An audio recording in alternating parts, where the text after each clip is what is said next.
اليوم روايع البارجيل حسين البلوشي عاطلنا كلمة وهي من الهندية، كلمة سيدة.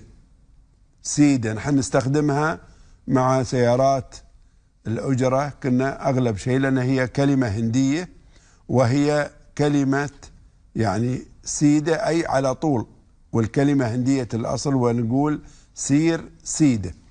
ونقولها بعد مبل المسير، لكن نقول مثلا الأم توصي ولدها زين تباشر بتشتغل، فكن سيدة أيضا في الدوام، يعني لا تغيب لا تي، أو في المدرسة استوسيدة، يعني بأنك دائما دغري مثل ما يقولون في الأخوة في مصر، زين دغري يعني ما تلفش، لا ما تلفش وتدور. كان بعد كله من أحمد سلام هو علمني، يقول لي ما تلفش وتدور.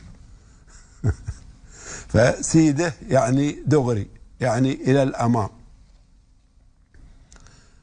وهذه قصة بقول لكم إياها، خبرنا إياها دكتور يوم كنا في جامعة الإمارات، يقول أول ما مصر من جمهورية مصر، يعني يقول ما عندي سيارة، ركبت التاكسي وأنا ما أدري، فأنا قلت له أبغي جامعة الإمارات، تكلم بالعربي هذاك، أنت يبغي مدرسة كبير؟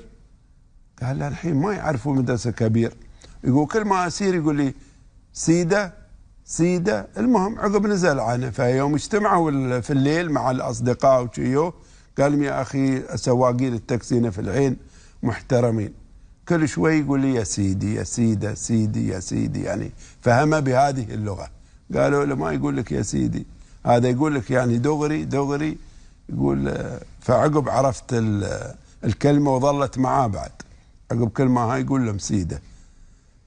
من رابع القوم تراه في